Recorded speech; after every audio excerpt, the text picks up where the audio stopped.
Hello and welcome. This is Marjorie Saulson, and this is today's episode of our Coffee and Coaching Club. Maybe I should call it a meeting. It's a club, right? Anyway, we're talking today about overcoming nerves and fear, which is the third key to compelling presentations. And I would like to introduce you to our wonderful program manager, Margaret. And Margaret will be explaining to you how to put in questions in the question box. Margaret. Hi, good morning or good afternoon, depending on where you are. Yes, at the bottom of your Zoom screen, if you hover down there, you will see Q&A with little air bubbles, talk bubbles, air bubbles.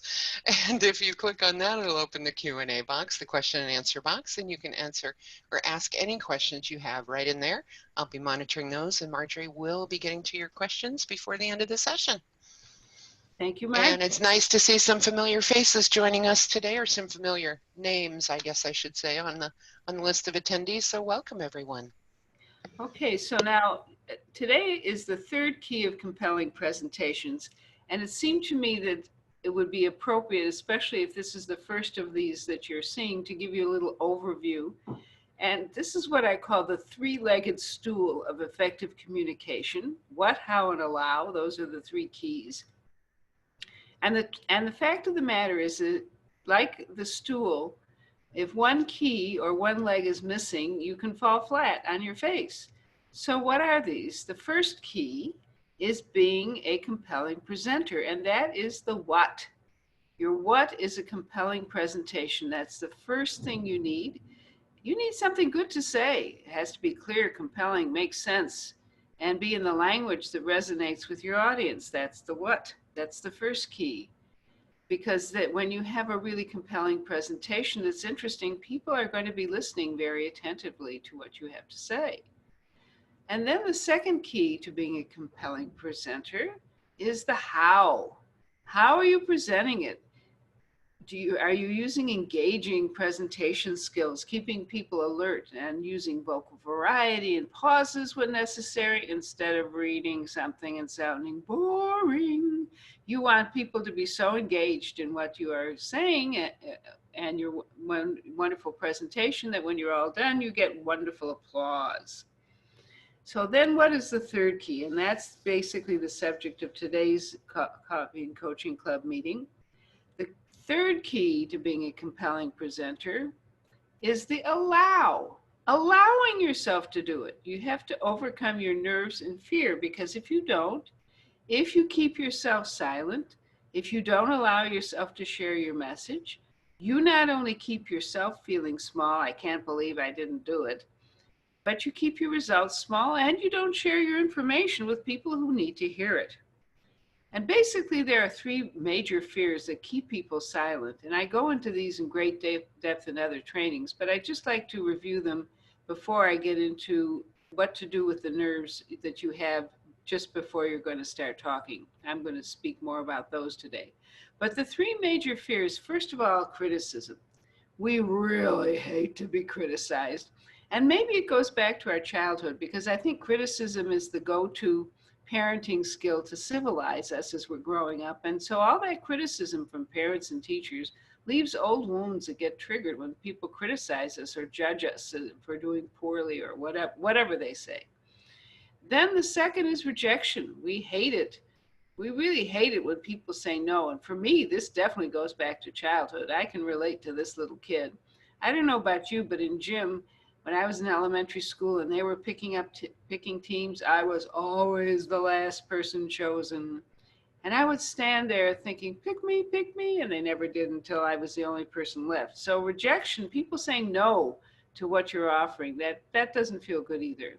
And the third is we really hate to fail. You know, we hate to run into this roadblock where we've tried so hard and we feel like we're hit in the face with this huge roadblock. So those are those three fears: criticism, rejection, and failure. And I would like to share with you my true belief that your compelling presentation is a potent tool to combat these fears. Now, why am I saying that?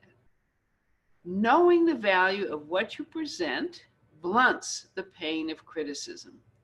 When you know that what you have is of true value and somebody starts criticizing it, you can, kind of come into your adult self and not let that you kind of be a knife in your heart, and think about it.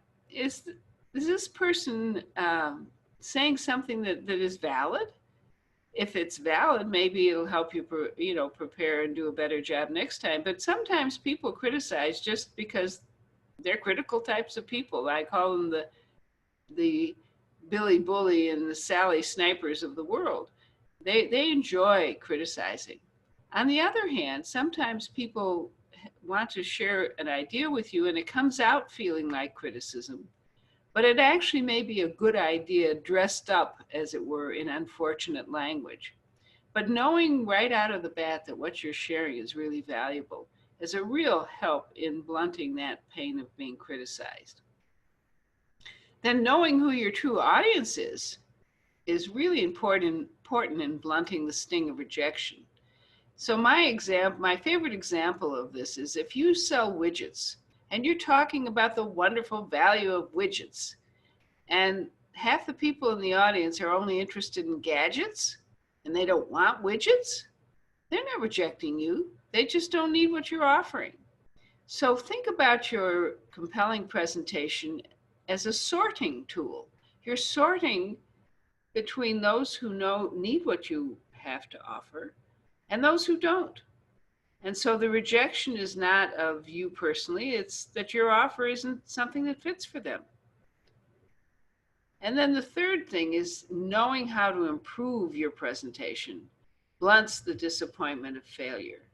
One of the things that I really invite you to consider when you have done something or made a presentation, whatever it is, and you feel that it didn't go the way you wanted, I invite you never to get into the trap of criticizing yourself. We tend to be our own worst critics.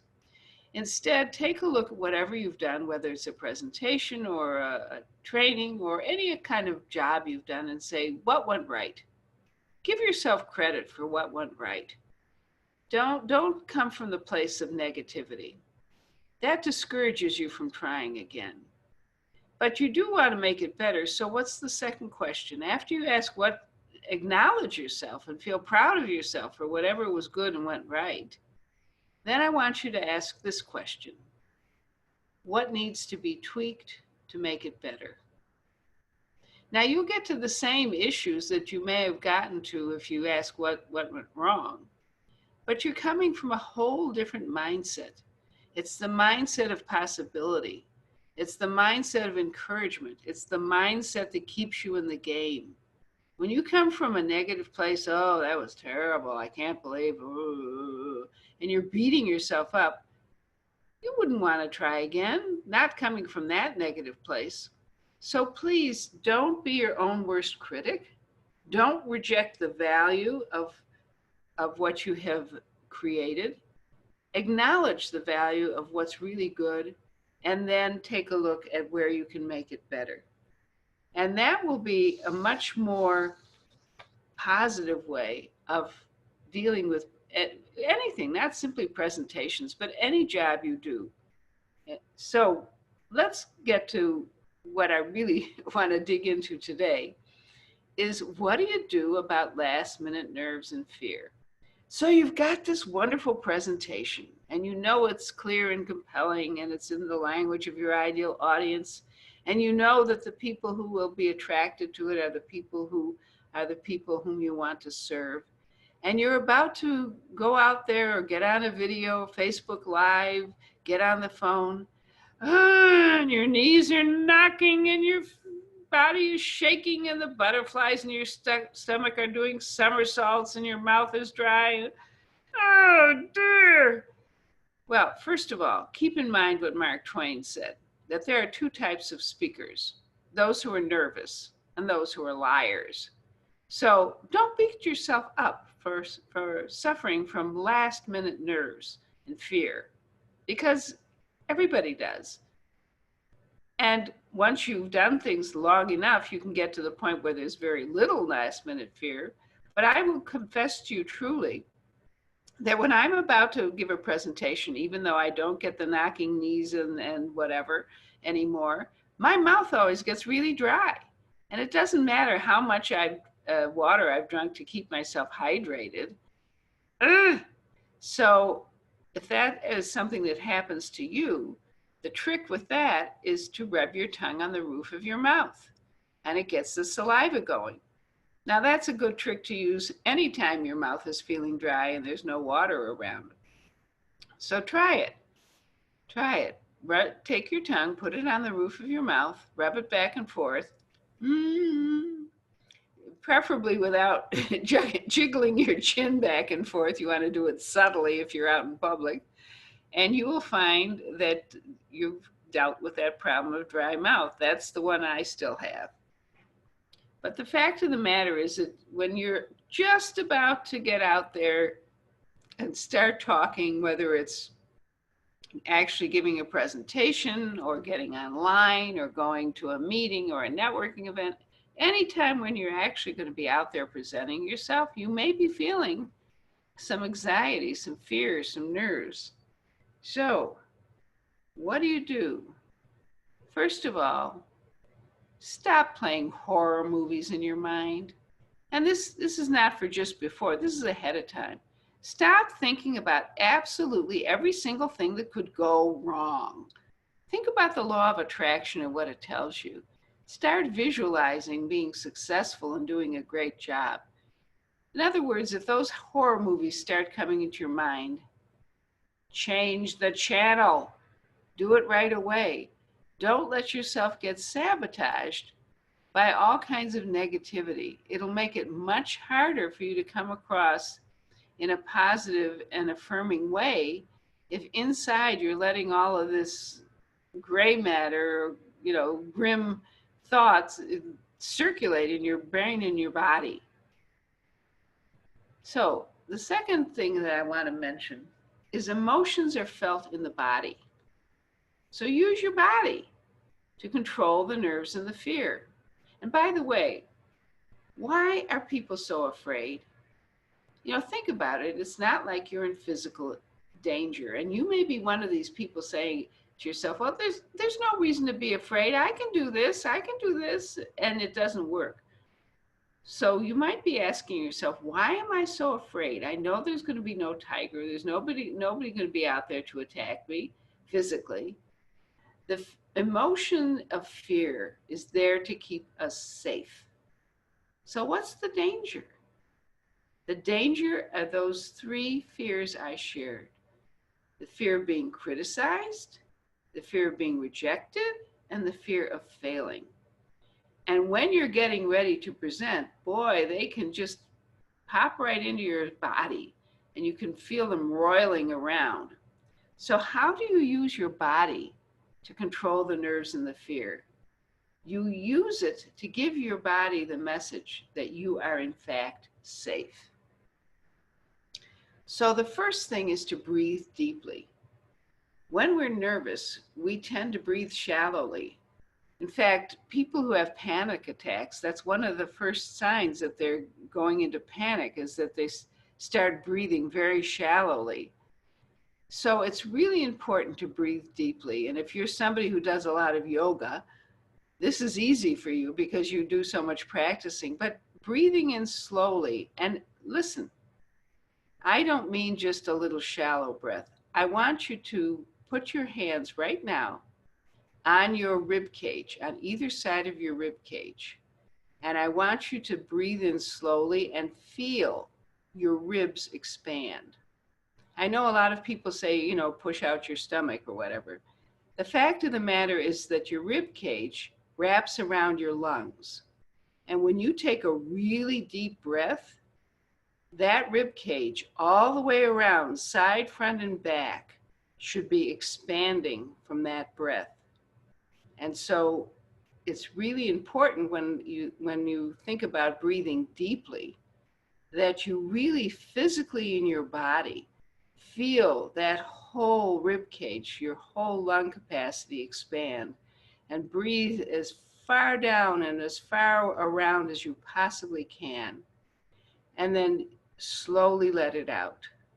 Ideally, what people recommend is that you take the breath in through your nose, and you can do this starting counting up to 4 and then eventually up to 8, and then letting it out slowly in your mouth. And when you do that, it circulates all of the air in your body. If you don't breathe deeply, there's a bunch of dirty old air at the bottom of your lungs, and it doesn't do you any good. So think about breathing deeply, because that gives your body a message that you're safe. You don't breathe deeply when you're running from a tiger. You may be panting deeply, but so that's the first thing. And the advantage, by the way, of breathing deeply, especially if you keep doing it when you're speaking, is that you bring your chest resonance into your voice. When you talk without chest resonance, it doesn't sound so good, as I'm sure you just heard. So breathing deeply gives you 2 benefits. It helps to relax you. Well, that's actually 3. It gives your body a message that you're safe, so that helps deal with the fear, and it improves the sound of your voice. Now, the second suggestion is yawn from the hinge. Now, what in the world do I mean by that? The hinge is the back of your jaw where your teeth your upper and lower teeth come together. And one of the things that happens when we're nervous is we tend to clench our jaw, clench our teeth. So the hinge is basically the back of your jaw. And if you can feel yourself, you can put your fingers back right in front of your ear where your teeth are and stretch them out and yawn. You will actually feel a stretch in the muscles in front of your ear, in front of both ears, actually. And doing that, again, gives you 3 benefits. First of all, it gives your body the message you're safe. When you're not clenching your jaw, when you're relaxing your jaw, it gives the message that you're safe. The second thing it does is it increases the space in your mouth. Your mouth is another important resonating space for your voice. So that helps you improve the sound of your voice. And it gives your body that message, you are safe. So when you combine the breathing deeply with the yawning, wow, that's a double benefit. Then the third thing to remember is that action breaks tension. When you're tense, your whole body tends to tense up. Now, I'm not suggesting you try and do this. I thought it was kind of fun to throw this in. But I know of a really prominent person in the online world, and I went to one of his 3-day events, and he was saying that he's an introvert and he's very nervous. And so behind the pipe and drape where all the drapes are before he comes out on the stage, he does jumping jacks to release his nerves. I know other people who will put on some music and or just hum and dance to some music in their head. Because when you do that, it helps relax your body. And it circulates a lot of energy, so that when you come on and start talking, you've got energy. Think about it. Excitement and anxiety or fear are felt in your body, and they're really two sides of the same coin. Nervous energy, your nerves give you energy, and you can interpret that energy 2 ways. You can interpret it as fear, or you can interpret it as excitement. And you're excited because you're about to share something wonderful, right? The other thing I invite you to do, and this is really important, change your focus. Instead of looking inward and counting how many butterflies are churning in your stomach and all of this stuff, once you've really worked on relaxing your body, I want you to change your focus from worrying about yourself to what you're giving to the people with whom you're sharing your message. there are people out there who need to hear from you. You have something worthwhile. And it's not for everybody. That's part of the sorting of your message. It sorts between those who need it and those who don't. But really, you're there to share what you have to offer. Share your gifts, share your products, share how you can help people. So change your focus and come from a place of really loving to offer what you have to share with people. And that is, I think, maybe one of the most important things you can do. When you are visualizing ahead of time and you start going into horror movies, I'd like you, when you change the channel, to think about all the people who can benefit and who will benefit when you can get past the fear and the nerves and start sharing what you have to share. So when you're changing the channel, think about the gift and the giving and how important that you are the messenger and you have a wonderful message to share. And there are people who need to hear your message. So that's the fourth thing that I invite you to do. So once again, it's breathe deeply, feel that rib cage expand. That's good to do, period. It helps keep you healthy. You're giving your body a dose of healthy oxygen. And yawn from the hinge to relax your jaw. I actually have a theory that people who clench their jaws a lot and end up, with all kinds of problems with their jaws, if they would just yawn widely from the hinge as a regular practice, I think that would take care of that problem. That I have absolutely no evidence for it, but that's just my theory. And then you want to use action to break tension, move around, and think about the people to whom you are offering your gifts. Focus on the gift you're offering and the people who are there to accept it. And those things will help you with your last minute nerves. And don't forget my little trick. If the top of if your mouth gets dry, rub your tongue on the roof of your mouth and get that saliva going. So I've kind of spoken a little bit about what's going to be the topic of our next Coffee and Coaching Club, and that's gaining confidence when you're on audio and video. I mean, so many people I work with say, Marjorie, I hate how I sound. I don't want to make a video. I don't want to, I hate the sound of my voice. So if you're one of those people who either doesn't like the sound of your voice or you'd like to improve the sound of your voice, my next Coffee and Coaching subject is to come to your rescue and give you a whole bunch of strategies beyond the simple ones I gave you today. Those are very easy to apply, but I want to share some more that I think will be of value to you. Some vocal exercises you can do and all kinds of things, like fun things that you can do. And so that is my invitation to you. You can go to coffeeandcoaching.club and you will find where you can sign up for that, and also for the club meeting, as it were, that comes after that.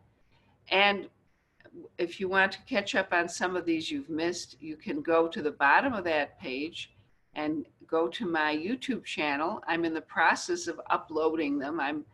This week I'm working on number 7, a little slow, but I'm getting there. And so you can find some of the prior Coffee and Coaching Club meetings there.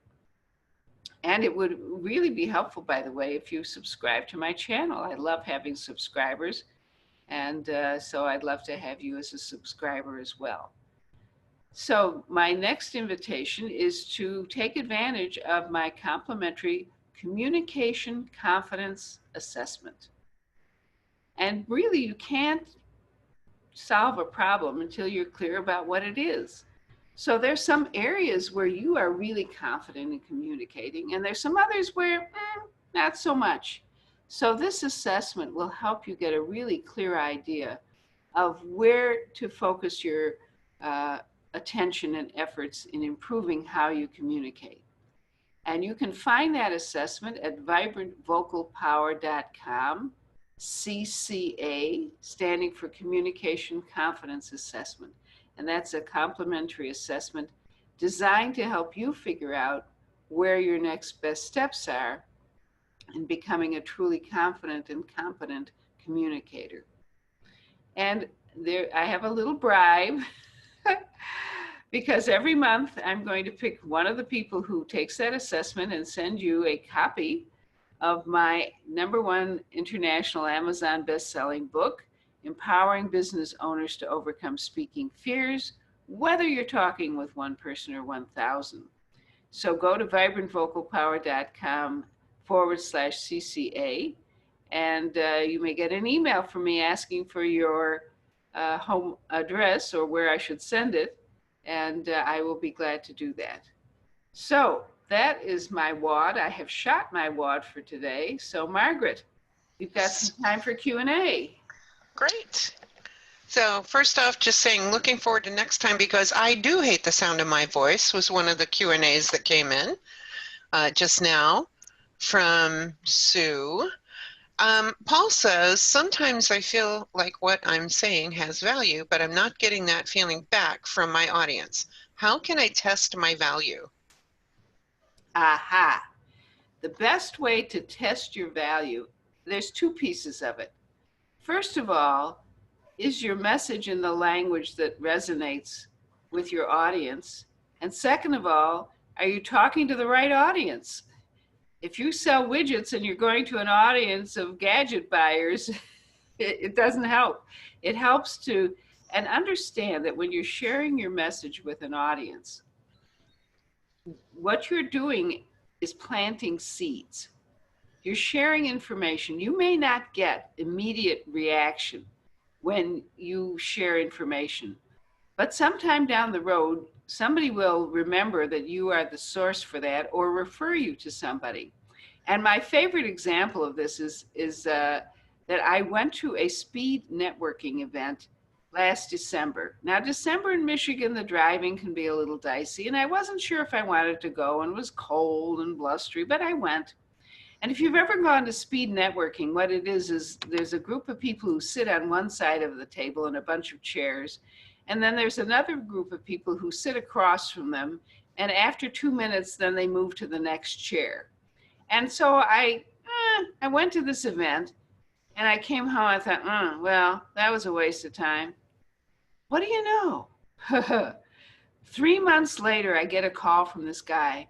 He said, you met me at the speed networking. You probably don't remember me. He was right. I didn't remember him. But he gave my card to his wife. And he was asked to speak in an event. And he's one of these guys who was so afraid of public speaking. He told me if he got up in front of a crowd, he couldn't even see the audience. All he would see was this gray mass. And so he knew he had to give this talk. It was an important event. And he was complaining to his wife, to whom he had given my card 3 months before. And she handed him back my card and said, call her. So I helped him get past that. He was, by the way, he was one of those who was really big on running horror movies in his mind. So I helped him clean up his message, because what part of his problem was his message wasn't really clear and compelling. And so the thing to look at is, if that's a roundabout way of sharing my answer, is look at your message. What's the quality of it? Is it clear? Is it compelling? Is it well organized? Is it in the language that resonates with your audience? And are at least some of the people in your audience the right people for you? Okay.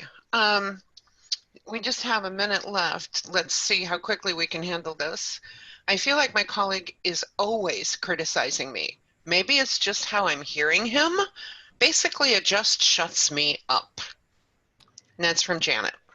Oh, yes, the snipers of the world. Well, Janet, I have to tell you, I had an experience with being sniped at because there was an organization I was in where I wanted to change something. And as they say, the only one who welcomes change is a wet baby. And organizations tend to be full of wet babies. And I came home one day and I was really upset by something somebody had said to me. And my husband said something to me that I have never forgotten. and I want to share it with you. He looked me in the eye and he said, Marjorie, consider the source. Consider the source. Let me ask you, Janet, is this someone whose opinion you really respect? If it's not, then, and if this is a person, by the way, who is critical all the time, this is not a person whose opinion is worth listening to. This is a person who is on the lookout to tear other people down. There are people in this world who feel so small inside themselves that the only way they can feel bigger is to try and tear somebody else down. So these critics who are always complaining and blaming and criticizing other people, they really are people who feel small inside, who are trying to make themselves feel big. So I want you not only to consider the source and whether this person's opinion is worth anything, but also I invite you, and I know this is a big stretch, I invite you to feel sorry for this person. This is a person who's really unhappy. People who spew out all of this negativity. It's Psych 101. It's people put out there what they're feeling inside. And it reminds me of a sermon that I heard from my late rabbi, and this has got to be at least 40 or 50 years ago, when he was saying what the verse from Leviticus, thou shalt love thy neighbor as thyself. And he said, why does the verse say you should love your neighbor as much as yourself? Why not more or less? And he said, that's because you can only love other people as much as you love yourself. So people who are haters and critics, they are just spewing out there what they really are feeling about themselves. And they are just displacing it to try and deal with their own pain. They're dumping it on other people. And so one of the things you can do, because you really don't want to let this person keep walking all over you. One of my mottos is, she who makes herself into a doormat gets stepped on. So if you want to come out of the doormat mode, the next time this person criticizes you, just pause, look this person in the eye and say, criticism is not helpful.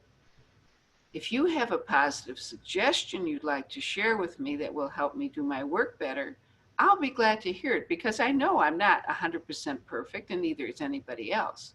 So I'm always open to doing things better, but not if it's offered as criticism. Perfect.